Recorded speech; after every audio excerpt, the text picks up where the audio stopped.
கொஞ்ச நேரம் வெளியே போகல அப்படியே இந்த பசங்க எல்லாம் எப்படா பொண்ணுங்க வரும் அப்படியே பொண்ணுங்களே பார்த்ததே இல்ல அந்த மாதிரி அப்படியே சுத்தில இருக்கிறாங்க. ஏய் அக்கா சனினே, எதுக்கு என் திங்ஸ் எல்லாம் எடுத்து நீ மூஞ்சில போடுற? குடு. ஏய் ஒரே வாட்டி போட்டுக்கிறேன்டி. ஏய் நீ ரொம்ப பேசாத, அப்படியே அம்மா இருக்கப்போ ஒரு பேச்சு பேசுவ. இதெல்லாம் எடுத்து போடு. நீயே ஒரு பேக் உருண்டை, இதெல்லாம் எடுத்து அப்படியே மூஞ்சி எல்லாம் போட்டு அப்படியே மினுக்கலான்னு பாக்குறியா? குடு. போ, குடுக்க முடியாது. ஏய் குடு. அழுவே அழுவு எனக்கு என்ன வந்துச்சு? எனக்கு ஒண்ணுமே பிரச்சனையே கிடையாது. இந்த வீட்டுல அதிகாரமே என் கையில் தான் இருக்கு.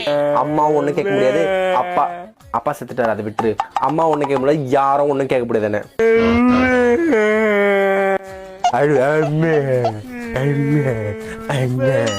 எதுக்கு அழுவுற? எப்பயுமே உனக்கு தான் வேலையா? யாரையும் மதிக்க மாட்டியா வீட்டுல? அம்மாவையும் மதிக்கிறது கிடையாது, அண்ணனையும் மதிக்கிறது கிடையாது, அக்காவையும் மதிக்கிறது கிடையாது. அது மட்டும் கிரீம் எல்லாம் போட்டு நல்லா அழகாக்குது, என்ன மட்டும் போடவே விட மாட்டேது. நீ அழாத சாரு, நான் எப்படி இருக்கேன் அண்ணன் பாக்க? நீ அழகா இருக்கிற.